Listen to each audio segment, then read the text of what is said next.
factores del neurotipo.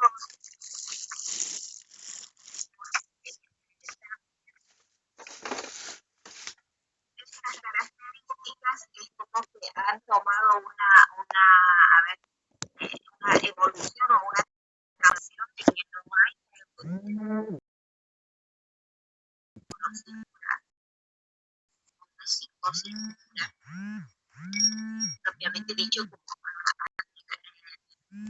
los autores lo clasifican, sino que se están encontrando también que, bueno, en la psicosis también hay ciertos rasgos, si se quiere, en el sufrimiento del grupo de las neurosis. Bueno, en ese sentido, están tratando de evitar estas clasificaciones. Pero también en el estudio y mientras también en la lectura de estas bibliografías uno va interiorizándose y decir el porqué de la clasificación o el qué se ven cuestiones ahí hasta mixtas, hacen a un estudio de una más profundo, ¿no? de este campo de la psicología y los trastornos mentales. Más allá de esas disquisiciones o diferencias, lo que nosotros vamos a ver es a la esquizofrenia, sí, propiamente dicha, dentro de la psicosis. Y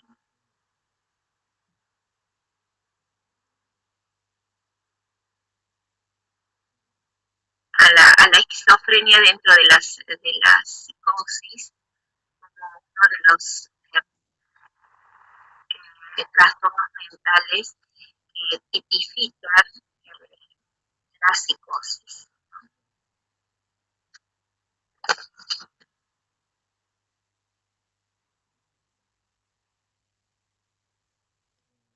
Mi máquina está un poco lenta hoy, no sé qué le pasa. Se toma su tiempo para...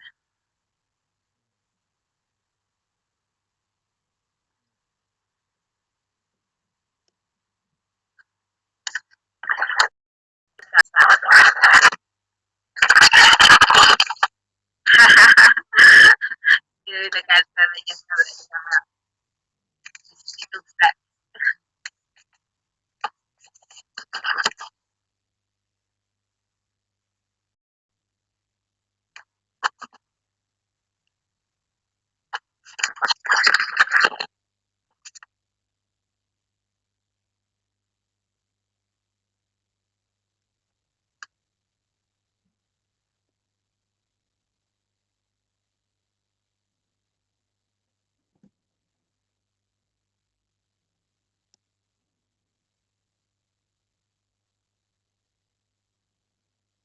Bueno, voy a compartir.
Bien, pueden visualizar.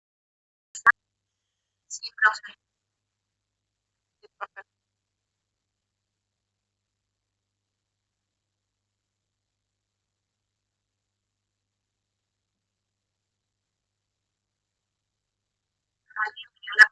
el cisne negro.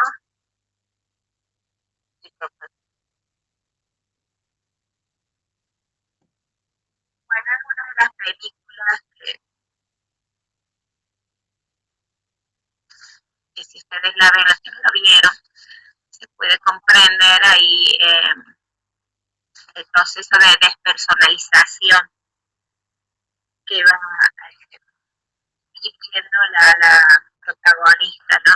Es una de las escenas.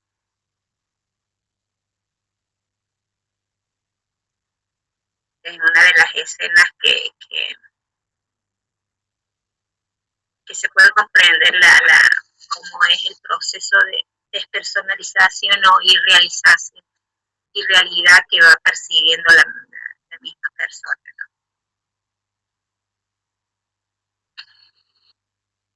Bueno, los trastornos psicóticos, o sea, dentro de ese grupo de la psicosis, Henry A. Henry A. es un libro de cabecera para la psiquiatría. Todos los psiquiatras es el libro de bolsillo de cabecera de los psiquiatras de la psiquiatría. Si ustedes preguntan a un psiquiatra si conocen a Henry A. les van a decir como que no, es como la Biblia, digamos, para ellos. Así como para nosotros en un tiempo, no sé ustedes, nosotros tenemos el Dugas es el libro de cabecera, o el libro de médico quirúrgico, o el libro de materno infantil de enfermería. Tenemos nuestros libros de cabecera o, bueno, similar a eso es el Henry A. Es un libro muy, muy interesante, muy lindo, muy completo. Hasta ahora no he encontrado otro libro que pueda explicar de una manera tan clara, tan, cada trastorno mental. Bueno, la psicosis son entidades que se caracterizan por una alteración de la percepción de la realidad. ¿Sí? Toda la psicosis o en toda la psicosis debe de estar presente la percepción de la realidad. Eso es como primer criterio para diferenciarlo de las neurosis. Las personas perciben una realidad que no es la que el resto de las personas la viven, pero ellos creen que es cierto, ¿no? O sea, es su realidad.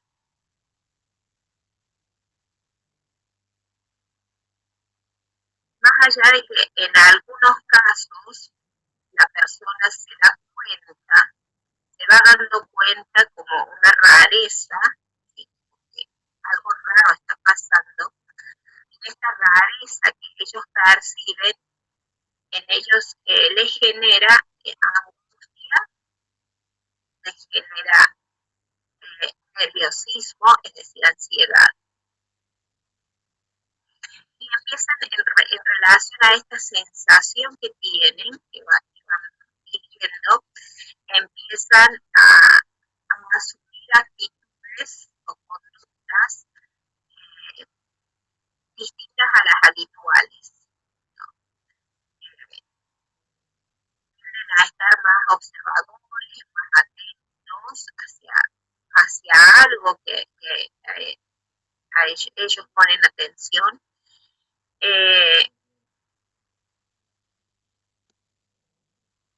Empiezan a vigilar, ¿sí? Hacia esas personas o situaciones o momentos que ellos están o ellas están percibiendo como raro, ¿sí? Entonces esa es la sensación de rareza. Y en estos casos de ansiedad y de angustia, en el intento de poder sentirse seguros, van asumiendo una conducta generalmente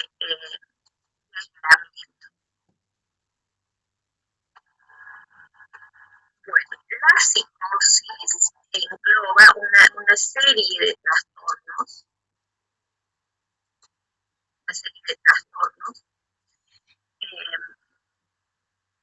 muy diferentes entre sí, pero que tienen, que tienen esta característica común de la percepción de la realidad, ¿no? Entonces, cuando nosotros denominamos la psicosis, estamos denominando varios trastornos. Entre ellos está la esquizofrenia. La psicosis está formada desde la raíz eh, de la enfermedad mental, ¿no?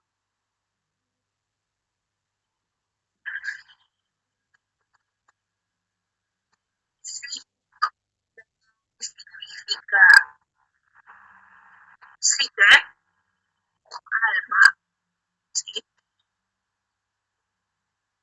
Y cis, el sufijo cis, significa enfermedad o un estado irregular. Entonces sería el estado irregular del alma o del espíritu o el estado irregular de la psique, una psicosis.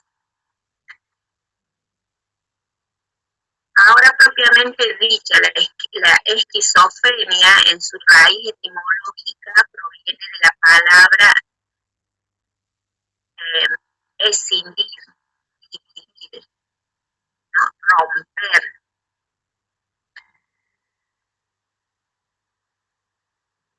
Y frenia significa mente, razón. Entonces, de ahí que se le dice mente dividida, está, o la mente rota, o escindida. Dentro de esta denominación de la esquizofrenia hay variantes. ¿Sí? Cada vez se van descubriendo más variantes en el sentido de que hay grupos de características que se denominan dentro de las esquizofrenias, pero, por ejemplo, la esquizofrenia hebefrénica, que es una esquizofrenia que se caracteriza en la adolescencia, van tomando nombres en relación a las características que las definen.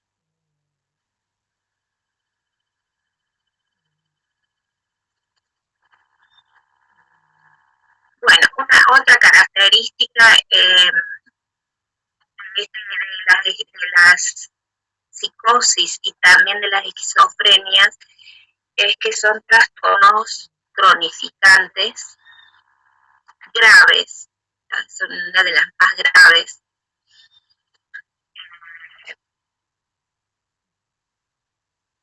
muy limitante, y su progreso en evolución es crónica.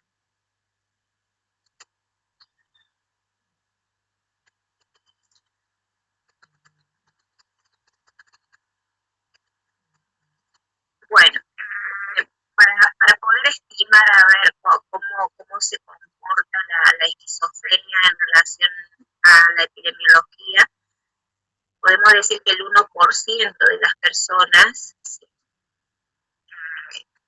están afectadas de esquizofrenia. La esquizofrenia se presenta de la misma manera en cualquier género, raza o clase social. Tiene una predilección o prevalece más en estas franjas etarias de 15 a 30 años y de 25 a 35 años. Son periodos etarios donde se puede producir la aparición de este trastorno mental.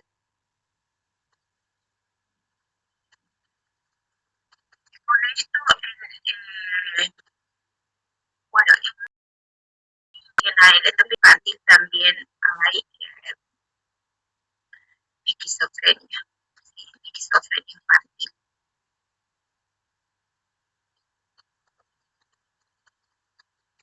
La prevalencia que estimada es de 3 por cada 1000 habitantes por año para los hombres y el 2,86 por mil para las mujeres.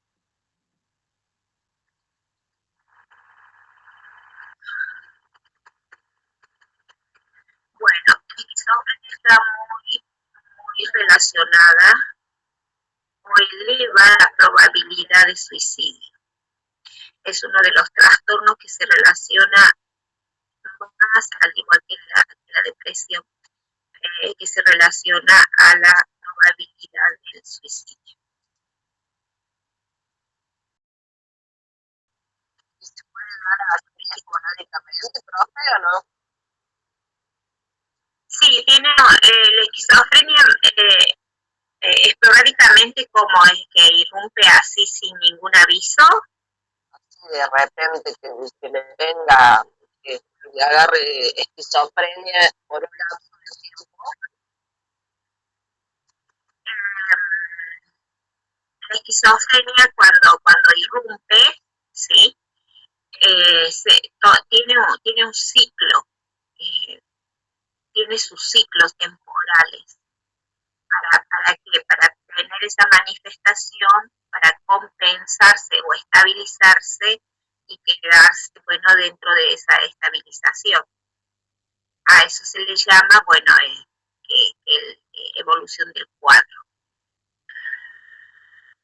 También en escasos casos, en sí, las personas pueden tener en su vida un episodio de esquizofrenia y no volver a recaer en ese cuadro, ¿sí? Pero son los menos de los menos, queda como latente siempre. Por eso la estamos estudiando, porque es una de los trastornos más limitantes y más graves. Dentro de la psicosis, esta es la más grave.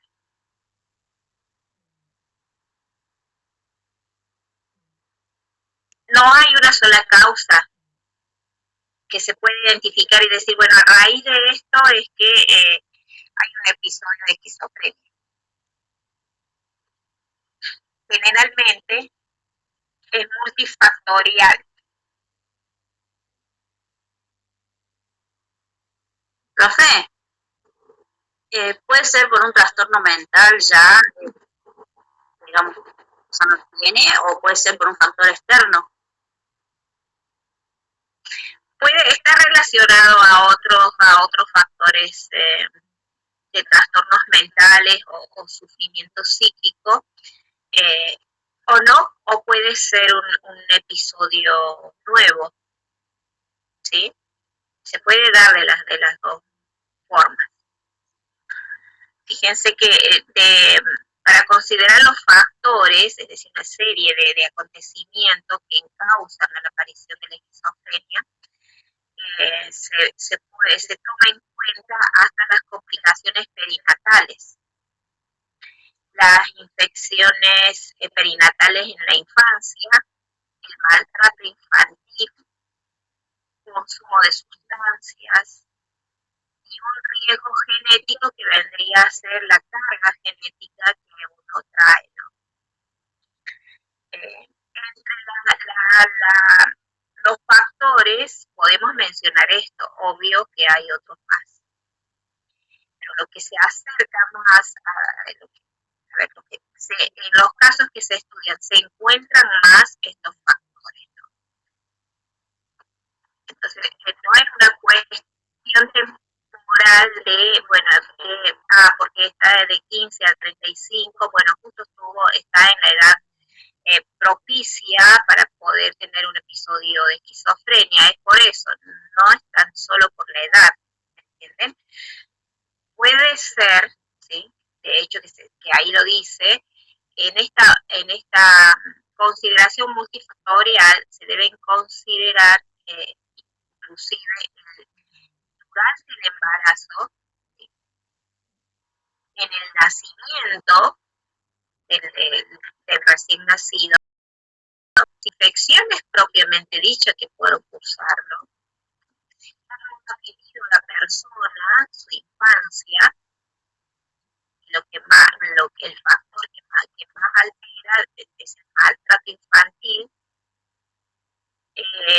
la cercanía o la vivencia con las sustancias tóxicas, y hay una carga genética que viene, digamos, teniendo como más peso.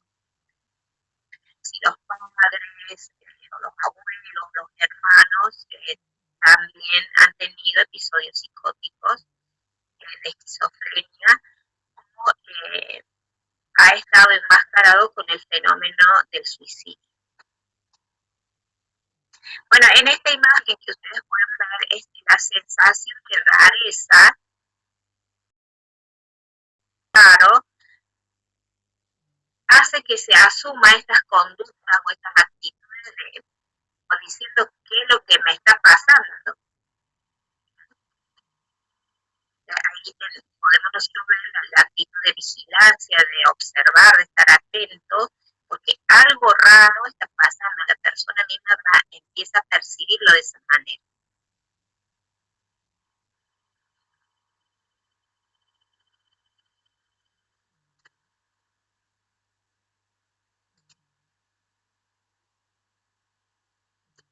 Bueno, esta es otra escena de otra película.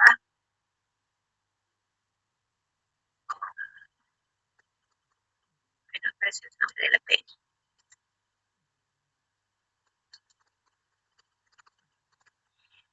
Esta vendría a ser una escena de una excitación psicomotriz, de un episodio agudo de esquizofrenia.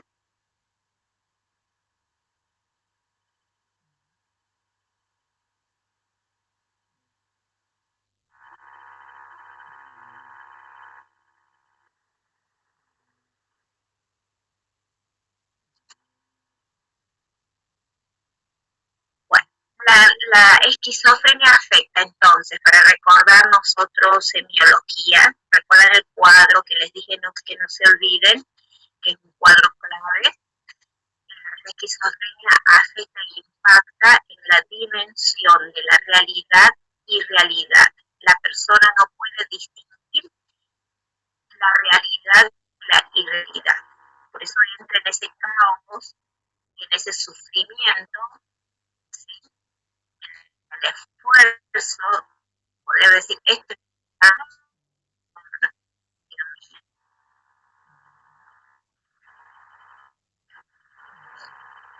la dimensión de actividad y pasividad.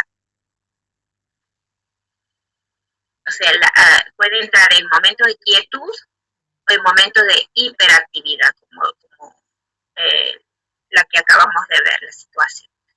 La dimensión de acercamiento, es decir, el acercamiento o la evitación, ¿no?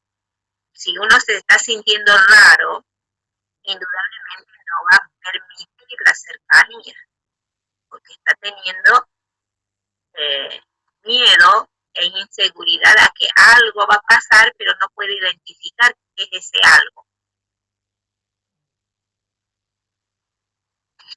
Afecta la dimensión de la independencia y la dependencia. Generalmente avanza desde la independencia, la autonomía que tenía, a la dependencia. Es decir, nos estamos dando cuenta que es un trastorno mental que impacta en todas las dimensiones. Es algo tormentoso. ¿Sí?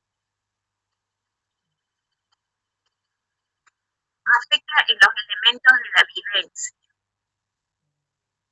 Fíjense, desde la sensación a la percepción. Ellos perciben la realidad de una forma diferente a la nuestra.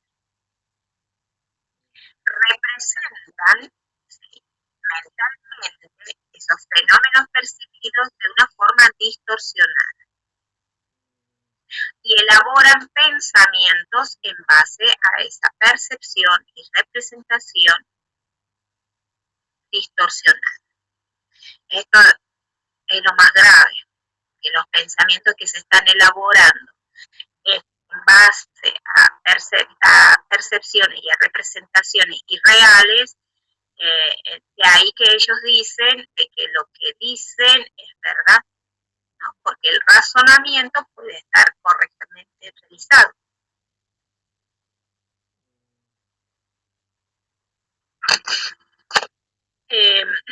La afectividad y las emociones, los sentimientos, también están elaborados en relación a los fenómenos que están siendo percibidos y a los pensamientos que están siendo elaborados. Por ejemplo, si se elabora un pensamiento de que un familiar quiere hacerle daño o no lo quiere, ¿no? O lo percibe, entonces la afectividad hacia esta persona va a cambiar de tal manera que no va a aceptar su cercanía. Si antes lo quería y aceptaba un abrazo, ahora no, lo va a rechazar. Y va a asumir conductas hasta hostiles para evitar esta cercanía.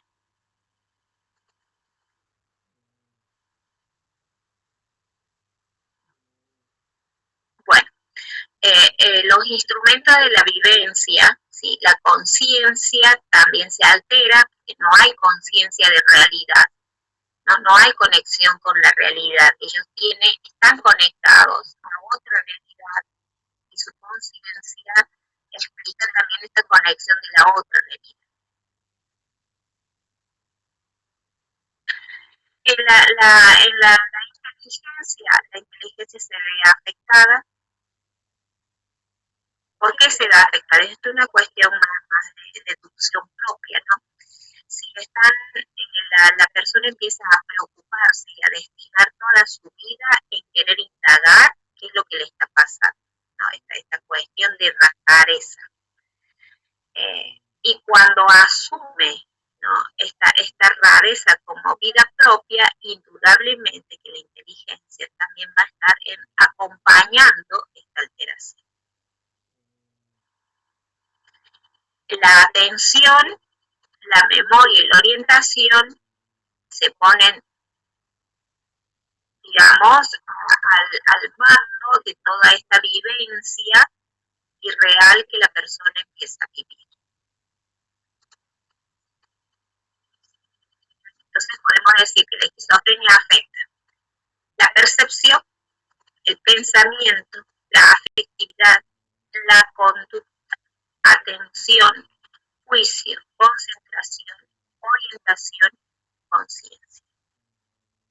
¿De qué manera la afecta? En la percepción se van las alucinaciones. ¿Sí? En el pensamiento, la ideación y los delirios. En la afectividad, una afectividad indiferente. Las conductas asumen conductas extrañas, actitudes extrañas fuera de lo habitual que la persona ha sido. Profe, yo confundo. Sí. Sí, yo confundo lo que es la palabra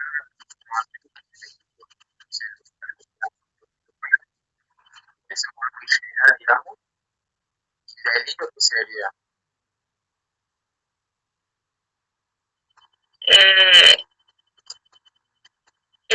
No te escuché la primera parte. Yo no entiendo bien la diferencia entre alucinación y delirio. Más o menos Marcos. ¿Me escucha? Ahora sí. Yo no entendí bien la diferencia entre alucinación y delirio. Bien. Bueno, está bien la pregunta. De todas maneras la iba a explicar más adelante, pero ahora le explico, ¿sí? Las percepciones, ¿sí? Recuerden que primeramente son dos elementos que son, que hacen a la vivencia, ¿no? La percepción es un elemento, el pensamiento es el otro elemento. Bueno, ¿dónde se forman las alucinaciones? En las percepciones. ¿Y dónde se elaboran o se forman los delirios? En el pensamiento. Bien, ahí va. La percepción, habíamos dicho, ¿sí?, en el estudio de semiología, que es la percepción, es la imagen del objeto presente. ¿Se acuerdan? Que hicimos unos ejemplos, es decir, vimos una taza color negra o una manzana color roja, ¿no? Y nosotros la percibimos mentalmente cuando no está la manzana roja, nos viene, ¿sí?, a la cabeza la manzana roja, la imagen de la manzana roja. Sí, está presente el objeto, el fruto. Hasta ahí vamos. Bueno, ahora, vamos, Marcos. Las alucinaciones vendrían a ser, ¿sí?, las percepciones de objetos que no tienen nada de relación con el objeto real.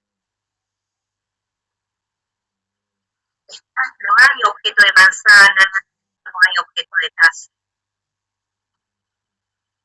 ¿Sí? ¿Se entendió ahora? Las alucinaciones no tienen objetos reales. Las personas que han tenido alucinaciones suelen decir que ven como luces, como imágenes distorsionadas, como que no entienden lo que perciben.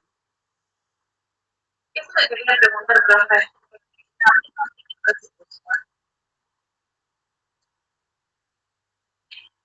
Sí, la persecución está en los delirios. Vamos ahora, está buena la pregunta que hizo Marcos recién, ¿por qué la alucinación y los delirios? ¿Sí? Las alucinaciones no tienen representación de objetos reales, es decir, estoy viendo en este momento enanitos verdes que son de Marte. Y realmente, si digo eso que estoy viendo, porque es una alucinación, ¿sí?, no tienen objeto real, no lo puedo comprobar. ¿No? A eso se le llama alucinaciones. ¿Tá? En cambio, los delirios, la ideación, te lo dice la misma palabra, la ideación se da en el plano del pensamiento, surge la idea principal, ¿está? La idea principal vendría a ser, me quieren matar, ¿sí? Y tengo que formar, me quieren matar, no me puedo quedar con esa frase. Recuerden que nosotros, dado nuestra naturaleza, siempre tendemos a armar pensamientos para accionar, ¿no es cierto? Me quieren matar, y ahí pregunta, ¿pero quiénes? Me quieren matar mis familiares, ¿no? Me quieren matar de la CIA, y las dos cuestiones no son reales. ¿Por qué? Porque la percepción está siendo también irreal. Entonces voy armando, ¿qué cosa? Pensamiento. Ese armado de pensamiento se llama delirio. ¿Ah? Por eso, las alucinaciones se visualizan, ¿sí? Las alucinaciones se escuchan, las alucinaciones se pueden palpar, alucinaciones anestésicas. Los delirios se elaboran como procesos de pensamiento. Por eso no son iguales, ¿no?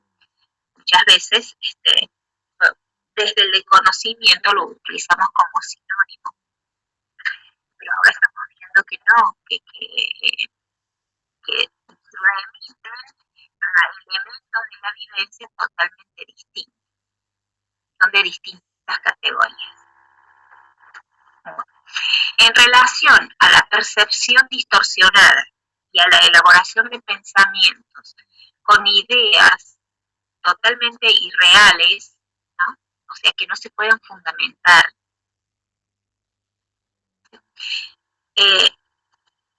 enlazan a una afectividad alterada y asumen conductas extrañas. Para nosotros, para los de afuera, ¿está? Para los que podemos observar, pero es concordante para la persona que la está viviendo, porque la conducta que está asumiendo viendo lo que está percibiendo y a sus pensamientos que esté elaborando y a su afectividad. Entonces es coherente empezar a temblar o aislarse o resguardarse si hay una percepción de daño y hay unos delirios de eliminación. Es decir, alguien me quiere matar, por lo tanto no voy a salir a la vereda, no voy a ir a hacer las compras. Es más, me voy a encerrar en mi pieza. Esa conducta para los que lo rodean o para los de afuera es extraña, pero para esa persona es coherente, porque está actuando en relación a lo que está percibiendo, a sus pensamientos, a su afectividad. ¿Se entendió? ¿Estamos, Marcos? Sí, profe, clarísimo. Está bueno que pregunte y que se aclare, porque son estas cuestiones que el enfermero debe valorar para determinar incluso el grado de riesgo de esa persona. Si uno tiene la percepción de que la comida del mediodía viene envenenada y que hay un pensamiento cerrado, afirmado de que esto va a ser sí o sí de esa manera, la persona no se va a alimentar.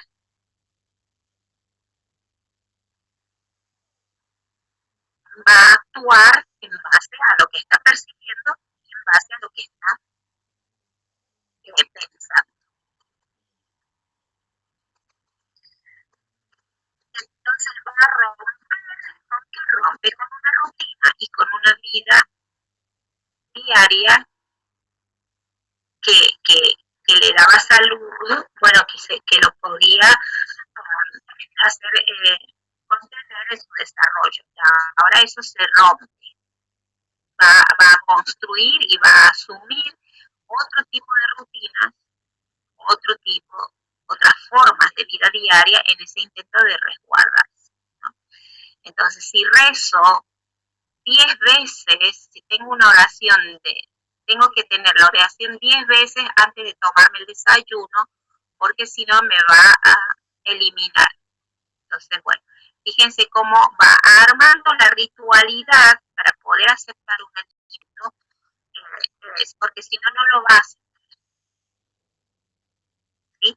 Entonces, en el intento de resguardarse, dice, con 10 oraciones, ¿sí?, este alimento no me va a causar daño.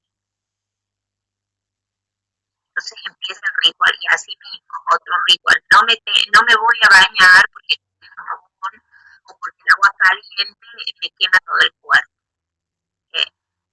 Entonces impacta directamente, ¿sí?, en el armado de sus rutinas y en la organización de su vida diaria.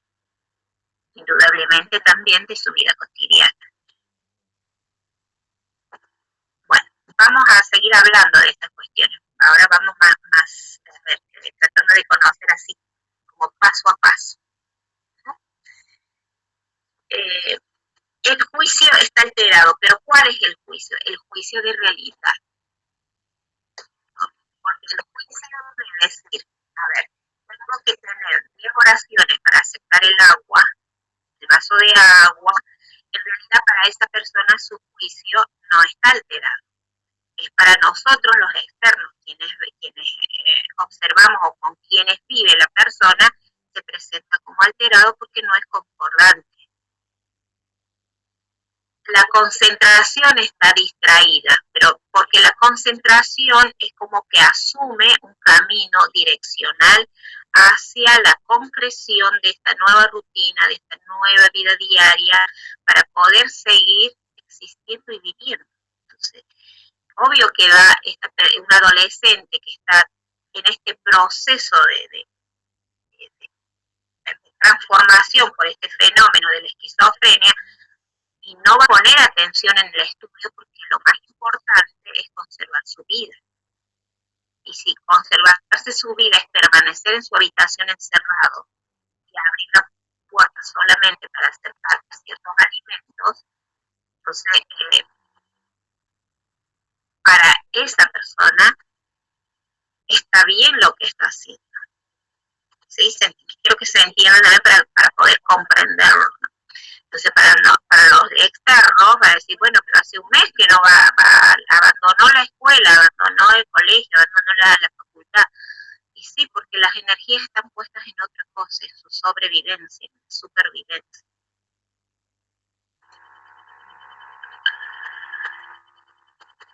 Bueno, hasta ahí comprendieron ahí este proceso de armado de la esquizofrenia.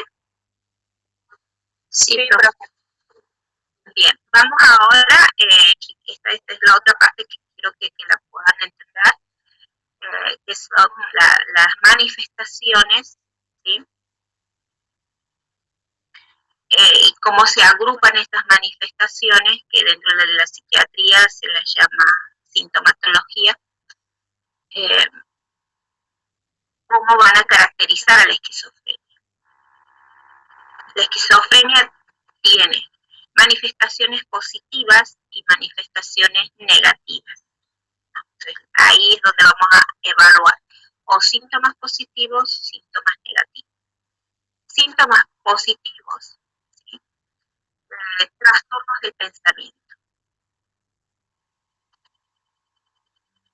Es decir, ¿hay trastornos de pensamiento? Sí. Entonces decimos que esa persona está con manifestaciones positivas, con sintomatología positiva. Es decir, su mente está elaborando pensamientos irreales. Ahora bien, la persona también se puede presentar con manifestaciones negativas, ¿no? ¿A qué le llamamos manifestaciones negativas? A un déficit anímico afectivo, es decir, ha cambiado su comportamiento de la afectividad. Hay un cambio, todavía no sabemos qué es lo que tiene la persona, pero hay un cambio. Generalmente ha dejado de ser atento, cariñoso, no deja que se le, bueno, que se le dé un abrazo, no quiere contacto físico. Si antes era una persona tan amorosa, tan expresiva, ahora ha cambiado. Entonces, llama la atención. Y muchas veces, ante estas manifestaciones, se va a consulta, se va a la guardia, decir, ¿qué me está pasando? ¿O qué le está pasando? Le estamos viendo que está cambiando su afectividad. Incluso se puede pensar hasta en una depresión, ¿no? Es decir, ya no es la persona que era antes. Está retraído, es poco expresivo en el afecto, hay un desinterés, hay apatía. Bueno, a eso se le llama manifestaciones negativas o sí.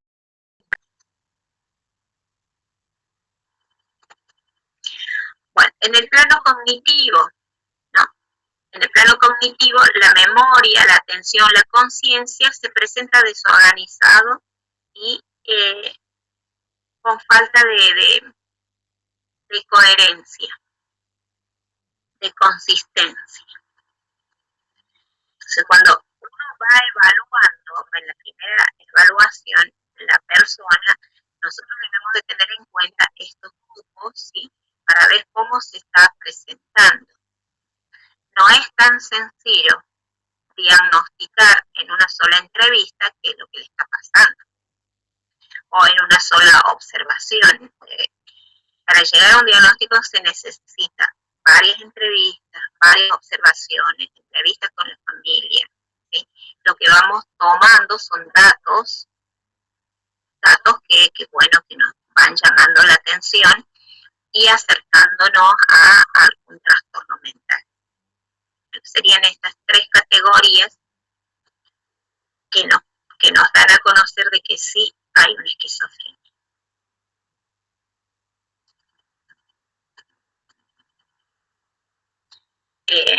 Abajo lo que dice, el alivio está puesto en uno mismo, está en un estado autístico, ¿sí? Porque esto es lo que les venía explicando, que las energías y toda la atención se vuelven hacia uno mismo en el intento de descifrar qué es lo que le está pasando a la persona. Y cuando en simplemente explicar. Cuando se agotan las explicaciones que intenta la persona, empieza la construcción de un mundo irreal. A esta construcción de ese mundo irreal se le tiene que poner mucha energía y mucha fuerza. Por eso se dice que el libido está puesto en uno mismo y la persona entra en un estado autístico, es decir, entra en su mundo propio.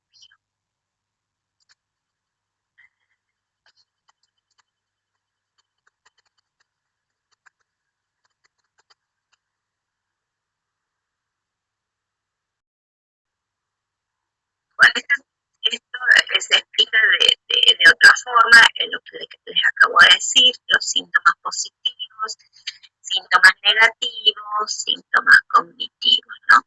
Los positivos son rasgos que aparecen en la persona como delirios, las alucinaciones, los cambios de pensamiento, de conducta.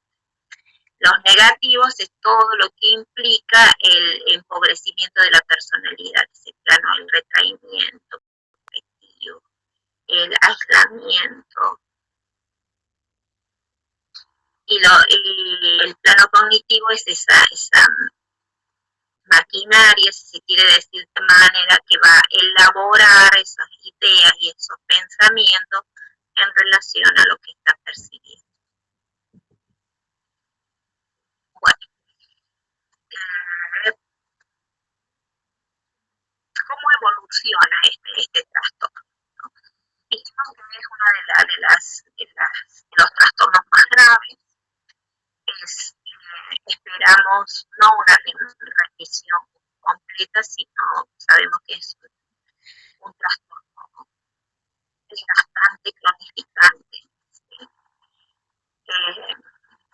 Tiene secuelas, se puede estabilizar, la persona puede construir una vida estable. ¿Sí? Pero volver al punto cero ya no. Punto cero digo, o sea, remitirlo todo y ser como antes. Acá con este trastorno hay una reconstrucción de la vida misma de la persona. Bueno, mente brillante, ¿quién le dio?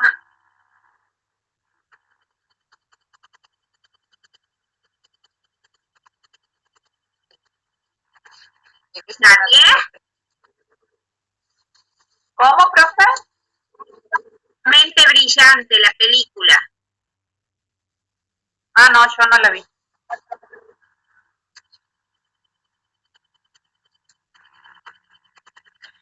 Bueno, entonces, mente brillante, cisne negro,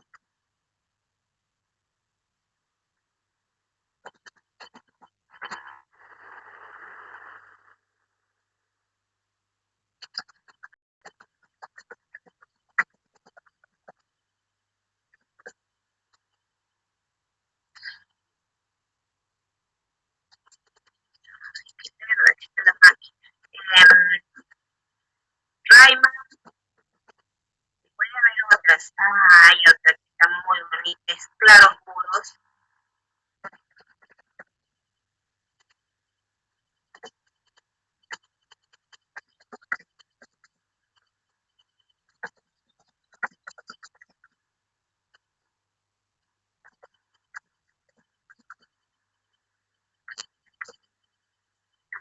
Ay, si tienen la oportunidad de ver estas películas, véanlas para poder comprender este trastorno.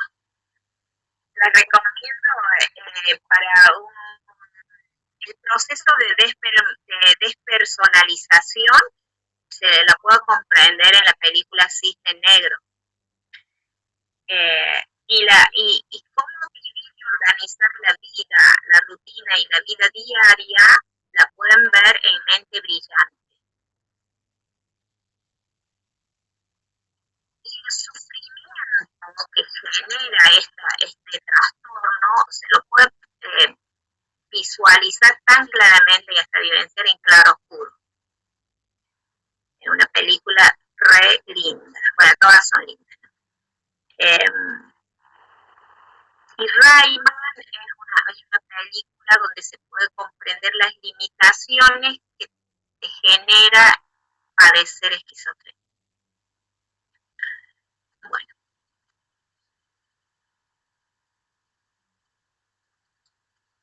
En esos ratitos libres que tengan en su vida diaria, traten de ver estas películas para que esto no quede tan teórico, ¿sí? Bueno, volvamos entonces a esto. La evolución, ¿sí?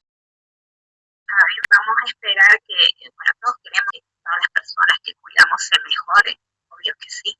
Y todos queremos, inclusive deseamos que remitan todos los cuadros. Esto tenemos que saber lo que es un trastorno que va a remitir y se va a estabilizar, pero no podemos decirle a la persona, vas a volver a ser como antes, todo va a ser como antes, no te preocupes, esto va a pasar, porque creamos falsas expectativas en las personas, ¿sí? Tampoco le vamos a decir, no, esta es una enfermedad limitada y cronificante, lo siento mucho. No, no digamos nada, si no estamos seguros y si nuestras palabras no van a ayudar a nuestra explicación, no va a ayudar, no decir nada, ayuda bastante. Vamos a ver, vamos escribiendo el día a día, cómo estás. El primer episodio. Esta fecha, fíjense, que puede comenzar el proceso de formación del trastorno, como puede ser, a ver, se dan signos en un tiempo, no, ya era muy lunático desde niño, estaba muy distraído, siempre fue muy distraído. Bueno, pero en la adolescencia se encerraba muchísimo en su habitación, o sea, ha habido algunos rasgos, algunas alarmas, algunas señales, pero no quiere decir que sí o sí todos van a terminar en un esquizofrenia. Bueno, ¿cuándo empezó? Ayer no empezó, seguro. Seguro que la semana pasada tampoco empezó, ¿está? Porque es un cuadro que viene elaborándose bastante tiempo. El primer episodio que empieza con el deterioro de funciones de la vida cotidiana y personal. Va cambiando. Y que generalmente hasta nosotros no podemos decir, bueno, esto es esto. Lo que nos da el presente es que hay cambios. Va cambiando su vida. Esa rutina que tenía no la cumple, esa vida diaria no la cumple o la va modificando. Desayunaba, siempre almorzaba en casa, pero ahora hace como 3 meses que almuerza solo en su habitación. ¿Pero por qué? Porque dice que ahí se siente bien, o está trabajando, o está haciendo cosas. Bueno, ha cambiado. Bueno, ¿qué otra cosa ha cambiado? Y ha cambiado, a ver, te dice, bueno, resulta que le cambió el ciclo de sueño. En la noche no duerme. Ajá, bueno, es otro signo. ¿No? Otra cosa, antes escuchaba la música a un volumen bajo, ahora lo pone ese es el problema de casa.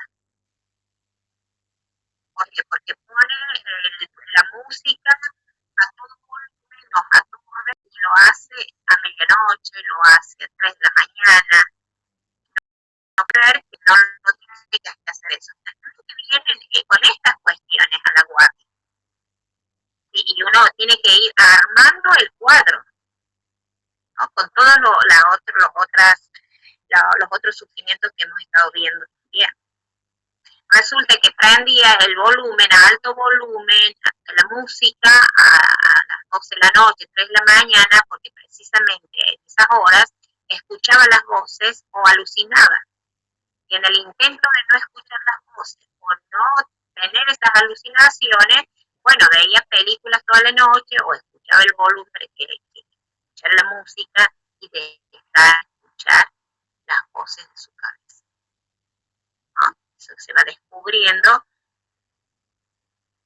en base a las entrevistas, a las interrogaciones y interiorizándonos más de cómo está, qué cosa, su rutina y su vida diaria. Antes me pagaba los impuestos, me ayudaba en casa, ahora no me ayuda nada, porque me dice que no, porque que hay, no sé si está bien, dejó sus actividades. Bueno, esos serían los primeros episodios que generalmente no se les da importancia. No se les da importancia. No, nos ponemos el foco, aparte toda la familia también tiene su mundo propio, su ritmo de vida. Bueno, la fase aguda. En la fase aguda se pasó bastante tiempo, fíjense de la elaboración, y en la fase aguda hay manifestaciones ya claras, ¿no? Hay delirio instalado, hay alucinaciones, ¿sí? Hay un pensamiento desorganizado, ¿no? Entonces, cuando le decimos, ¿qué hiciste ayer? La persona no lo puede explicar, o lo explica de una manera desorganizada, o lo explica mezclando sus relatos con los delirios y las alucinaciones, y la actitud también es distinta porque se puede decir, bueno, ayer hice lo que todos los días realizo, pero estaban los gatitos en la cama, y bueno, y la voz que me decía, entonces ahí uno va tomando esa expectativa y va tomando como estos signos de algo no encaja en la realidad. Entonces uno se detiene a ver qué voces escuchaste o cuántos gatitos tenés, y resulta te dicen no tengo, en realidad no tengo ninguno, pero ahí estaban. Bueno, en la fase aguda ya los fenómenos aparecen claros, armados, concretos. Bueno, en la fase aguda generalmente es donde llegan a la asistencia de salud. Generalmente las personas son llevadas a la guardia en esta fase aguda. En la fase de estabilización se reduce la intensidad de las manifestaciones irreales, ¿no? De los síntomas psicóticos. Ahora, podemos decir que en la fase aguda están los síntomas positivos o negativos. A ver, díganme ustedes.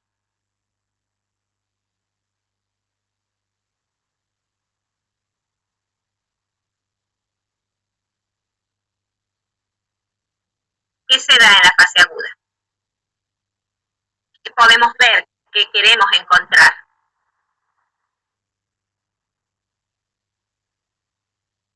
Síntomas positivos, ¿no? Síntomas positivos. Y en el primer episodio, síntomas negativos.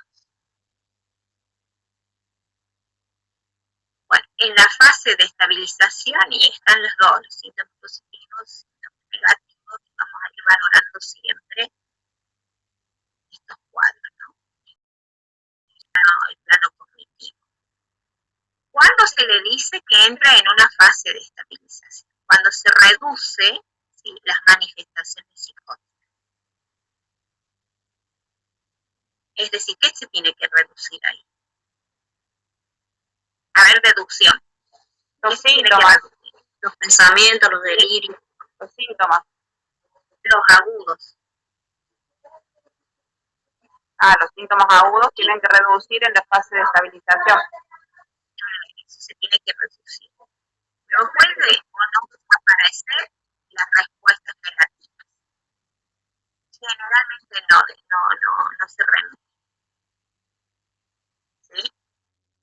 La persona se va de alta a casa con una reducción del cuadro positivo y con un control, con un cierto control de los negativos. Bueno, ¿qué quiere decir? Que la persona va a estar poco afectiva, retraída. Bueno, ¿por qué les aclaro esto? Porque generalmente la familia dice, pero no se fue bien. Cuando le dieron de alta no estaba bien, no estaba como antes de, y antes que todo este cuadro le apareciera. Entonces, no se fue bien. Y en una de esas también te dicen, no, los psiquiatras, no. Lo voy a cambiar de institución porque quiero que esté bien del todo. Ya cambia y por ahí te dicen, bueno, las enfermeras no cuidaron bien porque todavía está con esto, que no se baña, que come solo, come sin sal, o mira cómo se viste. No le enseñaron bien las enfermeras, los enfermeros, no se ocuparon bien. ¿Sí? Es decir, que la familia, las expectativas de la familia es que se lo devuelvan al familiar entero como era antes. Y esto hay que trabajarlo. No es que el psiquiatra esté mal y no es que los enfermeros, las enfermeras hayan trabajado mal. ¿Sí? Entonces, también necesita atención los familiares. Entonces, las entrevistas familiares, la consejería familiar, la orientación de la familia es muy importante. Señora, hay que tener paciencia para que se vista, para que va a necesitar ayuda todavía, empezar a explicarle. Porque si no viene estas otras, las personas, todos nosotros no nos quedamos sin respuestas. La respuesta la elaboramos de donde sea y como no. Pero respuesta tiene que haber. Y muchas veces la respuesta es esta, o sea, lo cambio de institución porque los médicos no pueden, porque los enfermeros no lo cuidan bien, porque los enfermeros no me lo bañan, dicen no me lo bañan hace 3 días, está con la misma ropa, y si uno no le explica que en realidad el tema del baño está ligado a su delirio, ¿sí? Que cuando baje los delirios, disminuya los delirios, esa persona va a empezar a bañarse y va a tener un hábito de la higiene. Pero no vamos a arrastrar a la lucha sabiendo que el agua es para él un ácido que le quema la piel. ¿Se entiende? O sea, muchas veces el delirio, en el delirio, muchas veces siempre las necesidades básicas. O sea, no hace sus necesidades en el inodoro porque el inodoro se lo paga. Entonces no hace ahí, no utiliza el inodoro. Entonces por ahí la familia dice, no, si no le enseño ni siquiera a ir al baño. Entonces hay que sentarse con la familia, empezar a trabajar y explicar por qué no hace uso del inodoro. Bueno, en todas las fases en la esquizofrenia requieren mucho trabajo terapéutico. En la fase de estabilización hay reducción de los síntomas positivos, ¿sí? Pero quedan los negativos. Y otra cosa es en la paciencia, ¿no? Con este trastorno es la paciencia de todos, de la persona que está cursando el esquizofrenia. Entre todo este cuadro tiene que aprender a ser paciente. Paciencia. La familia, paciencia, ¿no? Porque mínimo 6 meses, y cuando se le nombra 6 meses, la persona dice, no, ¿por qué tanto tiempo? ¿No hay otro lugar donde 3 meses, un mes? O sea, esto es importante porque en la primera internación o la primera asistencia es crucial. Va a depender de cómo se aborda en el primer episodio para que se sostengan los otros que vienen, porque van a venir los otros episodios. Entonces, apuntalar en el primer episodio es crucial para que los otros que vengan ya tengan menos intensidad y realmente uno lo que quiere es que, bueno, que se estabilice y pueda construir una vida normal. Bueno, 6 meses como mínimo. Ahora, 6 meses va a estar internado, no va a estar internado 6 meses.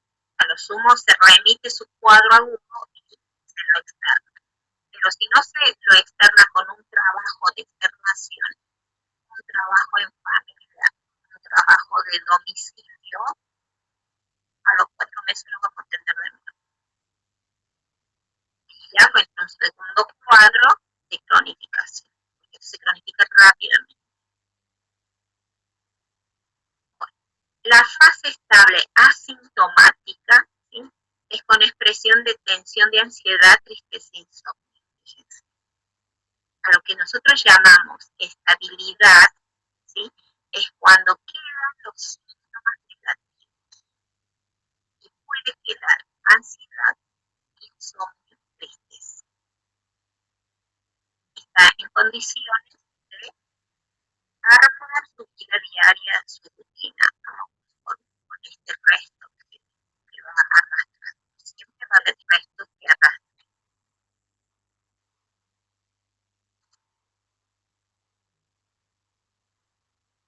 Bueno, ¿cómo vamos a abordar? El primer episodio, intervención y un diagnóstico precoz diferencial. Muchas veces la intervención tiene que ver con remitir los cuadros sin el diagnóstico diferencial, o un mal diagnóstico se lo confunde con una depresión mayor o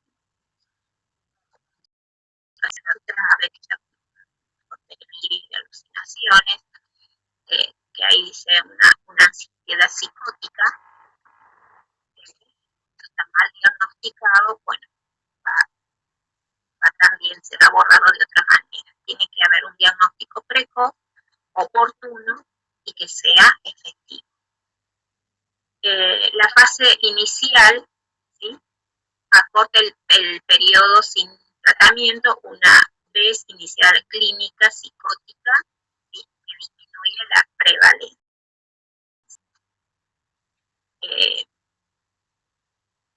Recuerden que esa fase inicial generalmente no tiene tratamiento, entonces en el primer periodo que vimos que no da, y aunque se lo lleve a la asistencia, un buen profesional tiene que tomarse el tiempo para poder estudiar casos y llegar a un diagnóstico efectivo.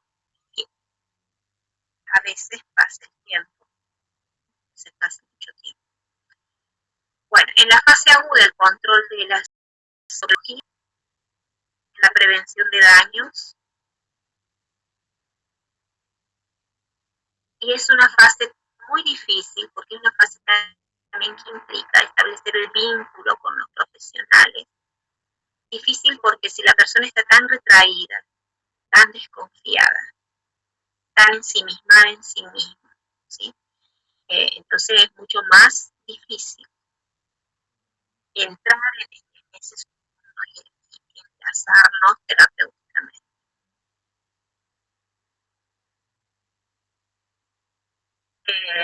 En la fase de estabilización, la reducción del estrés, la renovación de la energía,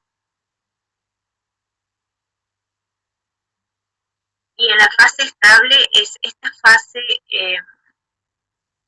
donde se tiene que poner, esta fase va a depender cuánto tiempo se va a sostener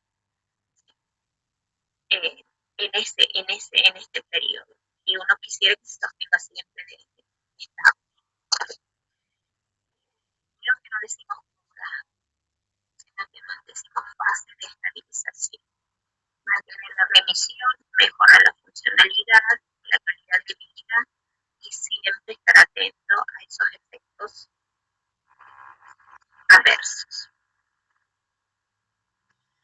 Bueno, la esquizofrenia tampoco se presenta así sola, se relaciona también con la depresión, con los fenómenos de del suicidio, con los cuadros de ansiedad ya patológicos, con el descontrol de los impulsos. La persona no tiene grandes dificultades en controlar, en gestionar sus emociones, sobre todo las emociones negativas. En las emociones negativas está la agresividad, la hostilidad, no los puede controlar. Entonces, a todo lo que los otros llaman de afuera, que es altamente peligroso, es porque hay un desborde impulsivo, incapaz de autocontrolarse. ¿Por qué incapaz de autocontrolar? ¿Por qué digo esto de la agresividad o la impulsividad? Es porque en estos periodos de desborde, de impulsividad, la persona tiende a autoagredirse, ¿sí? O agredir a los otros. Eso en un contexto de defensa, en el intento de autoconservarse.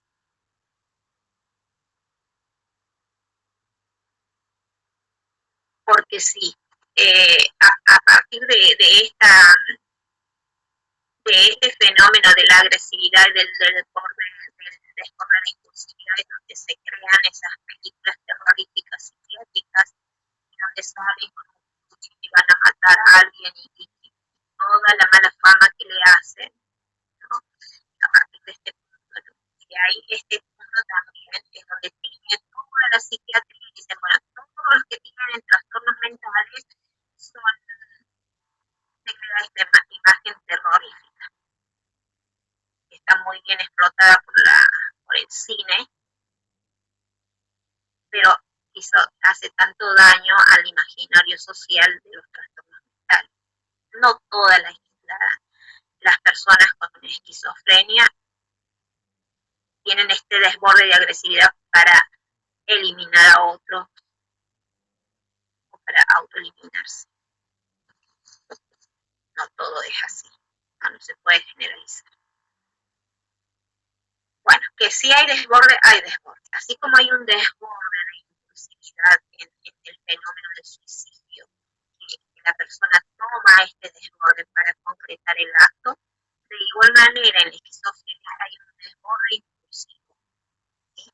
Para autoagredirse o agredir a otros que él cree que esos otros le están haciendo daño o lo van a eliminar.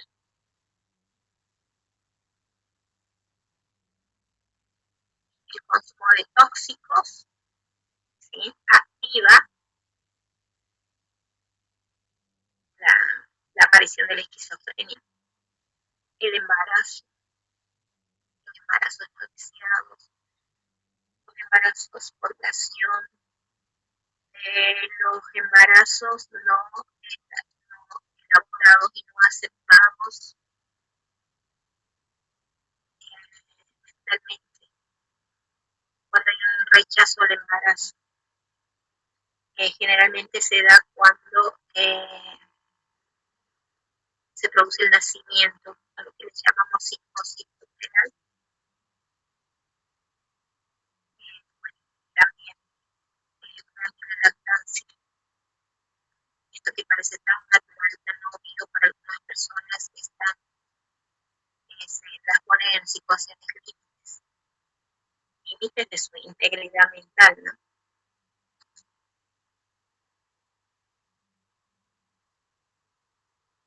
Bueno, esto ya lo dijimos, ¿no? Está entre los 15 y 30 y los en varones y 25-35 años en mujeres, los factores de protección. ¿Hasta acá voy bien? ¿Me van comprendiendo? Sí, profe. Sí. Bueno, los factores de protección para este trastorno, ¿sí?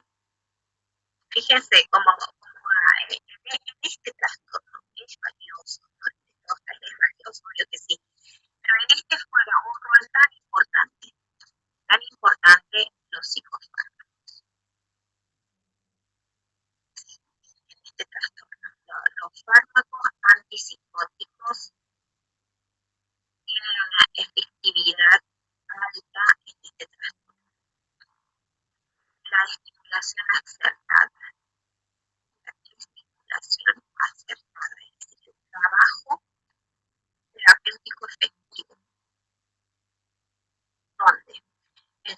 rutina y en su vida diaria. Es decir, eso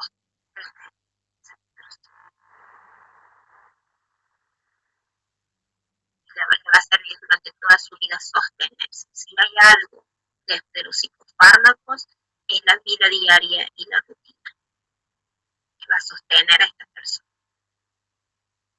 La prevención. La prevención de este trastorno es lo que se tiene que hacer. Estamos diciendo que es un trastorno que llega y no se va. Las habilidades para la vida, fíjense de nuevo, una persona con un desarrollo óptimo de las habilidades psicosociales es como que le ponen paredón para que no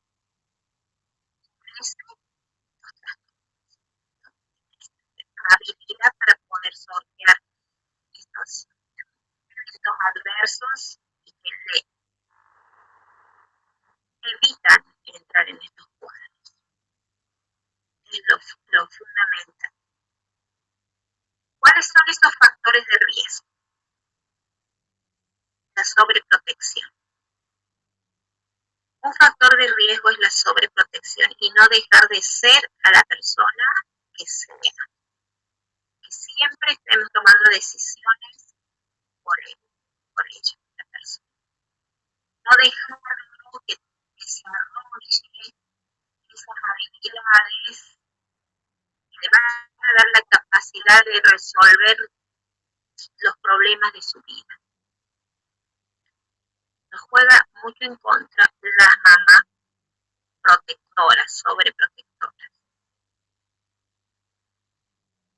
La excesividad crítica y la descalificación permanente elimina el autoestima, la seguridad, la autonomía y la autorrealización. Entonces, la crítica y la descalificación deben ir de una manera también acertada, en el nivel que corresponde, no en forma excesiva. Bueno, si ya está en tratamiento, es un factor de riesgo que es el abandono de los antipsicóticos. Muchas veces el cuadro remite, la persona está bien, vuelve al trabajo, vuelve a la escuela, más lindo que vuelve, entonces la persona se siente bien, se siente que tiene el autocontrol y abandona los psicofármacos al mes. Cuando se dejan 6 meses, ¿para qué voy a tomar estas pastillas si ya estoy bien? Ya me di cuenta. Me doy cuenta de cuando escucho las voces, cuando lo siento. Empieza a autorregularlas por sí mismo. Bueno, esto es un factor de riesgo. A los 6 meses seguramente va a tener nuevamente el cuerpo.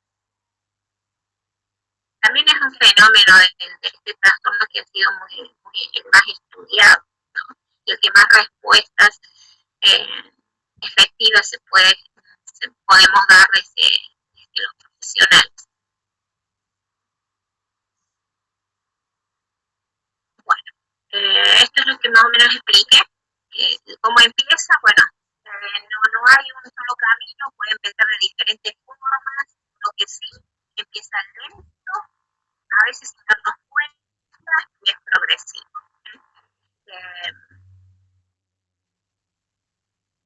A lo que llamo no tiene la sintomatología no tiene tanta fuerza como para entrar a una clínica y tener un abordaje terapéutico. Pero en esto no hay abordaje terapéutico psicofarmacológico, pero sí debe haber un abordaje de consejería, acompañamiento y orientación. Que eso es lo que falta, que eso es lo que los programas y los programas de salud no lo tienen, las campañas de prevención no están dadas, no hay campaña de prevención de esquizofrenia, ustedes escucharon. Obviamente alguna vez. Estamos viendo que en salud mental generalmente no hay campañas de prevención de trastornos mentales. y no hay enfermeras, no tenemos enfermeras formadas para que también puedan tener la herramienta y prevenir. ¿No? Y en los médicos tampoco, porque son los únicos los psiquiatras están abocados a las enfermedades, y los médicos generalistas generalmente no abordan. Ha quedado como una super especialidad la psiquiatría. ¿Verdad? Entonces la población, la comunidad debe de saber esto, porque hay elementos para protección. Hablamos de la sobreprotección y del daño que causa la sobreprotección, estamos previniendo no solamente la esquizofrenia, sino muchísimos más trastornos.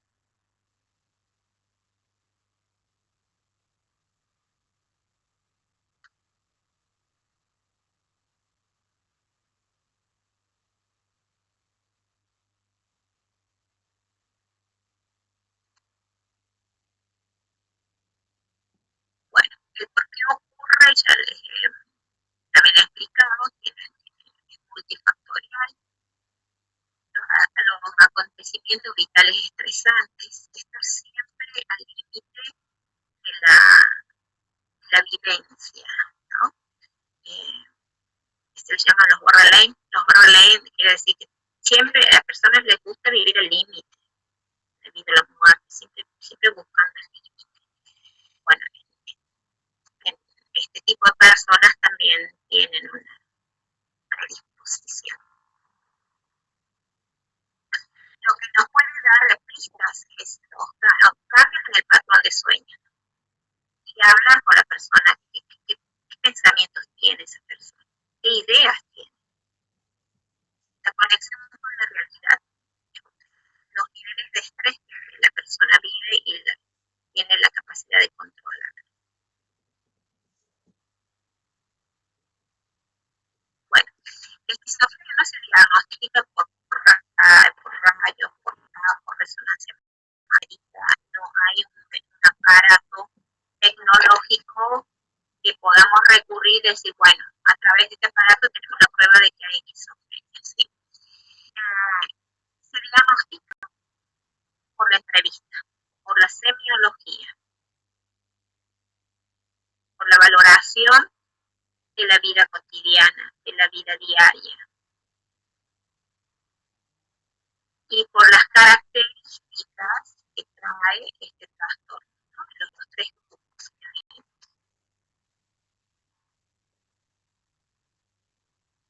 Bueno, esta es la forma de que debemos tener un calendario cuando cuidamos a estas personas. También los profesionales, en este caso los enfermeros, debemos tener nuestro calendario y organizar en este calendario los cuidados de enfermería para acompañar, sostener y orientar la salud de esas personas. ¿Sí? Estoy hablando de una intervención de enfermería a largo plazo, que generalmente tampoco está instalado como práctica en las instituciones, pero en esto que debería ser también de esta manera. El mínimo de tiempo que vamos a calcular la intervención es 6 meses.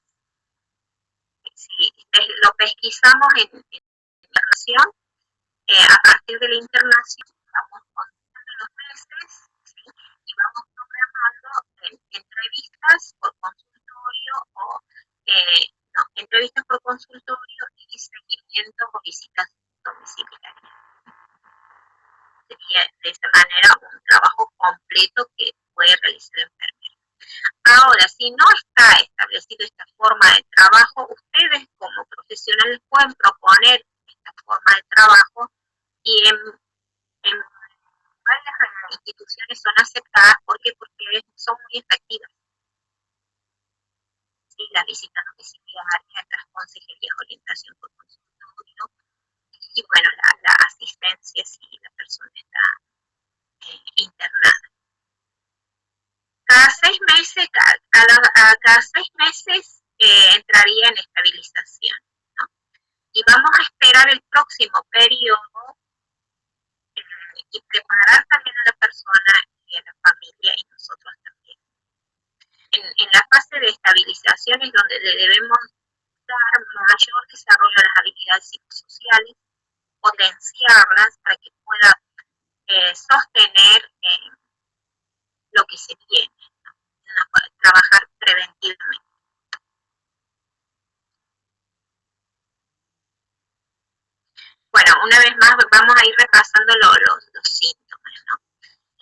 ideas delirantes, las alucinaciones, el lenguaje desorganizado y el comportamiento desorganizado. Lo vamos a tomar como síntomas positivos o respuestas positivas.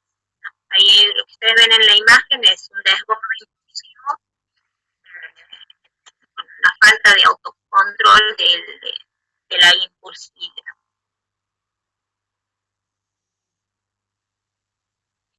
Bueno, falta de control es lo que vemos desde afuera, porque la persona en una de esas lo que está viendo no es nada agradable en el espejo. Pero oír o sentir algo que en realidad no está ahí para nosotros, pero para la persona sí. Escuchar voces permanentemente dentro de tu cabeza que te dice te van a matar, es algo aterrador. Y no poder sacar las voces de la cabeza o las voces que están afuera, pues si le preguntan, escucho voces, ¿dónde están las voces? Están en mi cuerpo.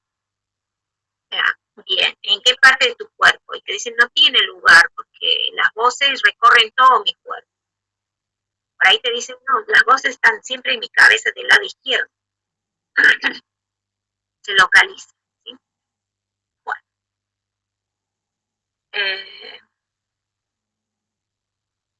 Las alucinaciones que se pueden expresar a través del oído, la vista, el olfato, el gusto, el tacto.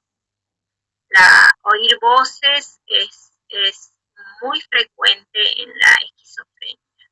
Es muy frecuente, ¿no? Porque se establece la idea y se elabora el pensamiento.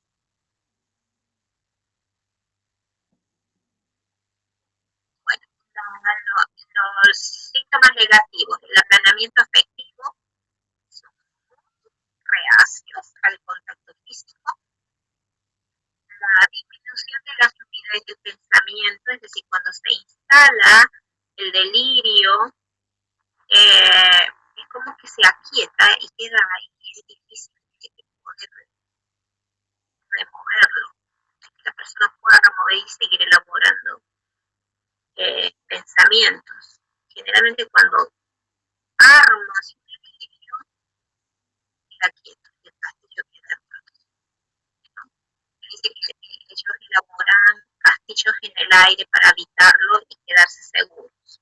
Esos castillos en el aire vendrían a ser el delirio, se meten adentro de su delirio en el intento de quedarse resguardados. Ese castillo en el aire para evitarlos.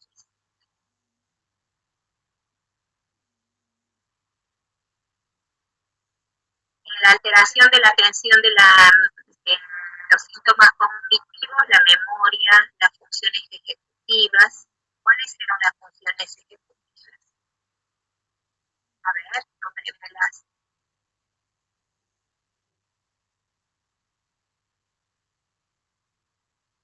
Una por lo menos.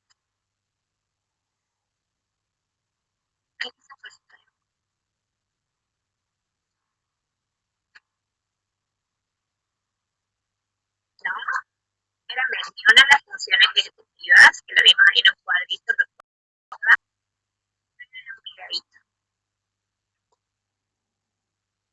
Todas la tenemos. Ya mientras tomamos un café, registramos el aroma del café, vemos la taza, conversamos con la amiga, con el amigo, sabemos dónde estamos, todo ahí como en automático hacemos todo ese registro panorámico.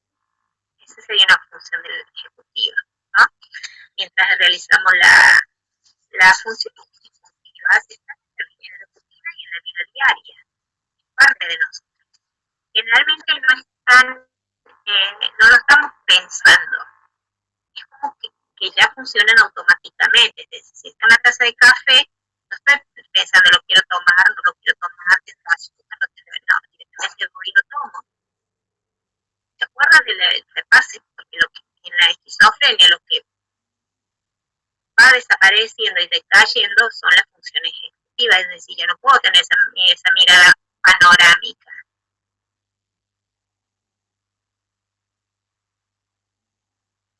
Bueno, lo van a repasar, es pregunta de examen. Las dificultades de la concentración y la memoria, la lentitud el pensamiento, es decir, cuando arma el delirio queda ahí como suspendido, no hay una agilidad para otros pensamientos.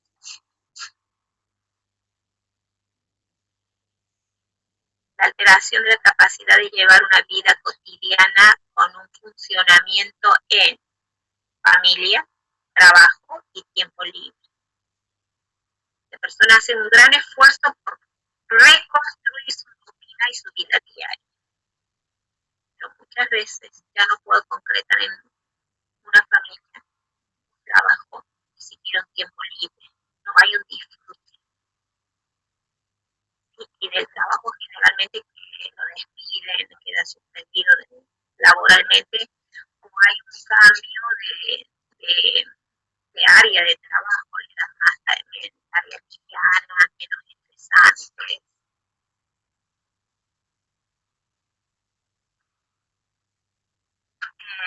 Y la familia generalmente no puede concretar una vida, no puede hacer su vida. Si es joven, si es un joven de 20, 30 años, en una etapa donde debe tener su vida propia, empezar a tener su familia propia, y muchas veces no.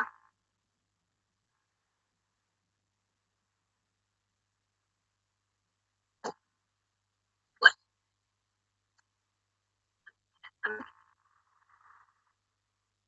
ya, creo que estamos en tiempo, ¿no? Sí, voy a dejar acá. Sí, profe. Bueno, escúchame una de las cosas. Vamos a la clase que viene, vamos a continuar con este tema, pero quisiera que ustedes vean la película Mente Brillante, o cualquiera de las que les di. Pero me parece Mente Brillante para no estar ahí viendo a las 5, y que la clase que viene, el jueves que viene, poder conversar y enlazar este material a la trama de la película para poder comprender de una manera más realista, si se quiere, o más vivencial con lo que les estoy explicando. ¿Les parece?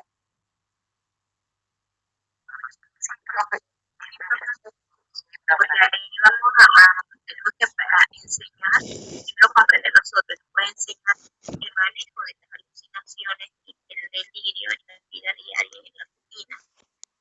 Esa cuestión es nuestra de los enfermeros. Si nosotros no enseñamos a las personas con esquizofrenia al armado o al rearmado de su rutina y su vida diaria, personas que han enfermedades de la orientar a la familia no sabe cómo hacerlo.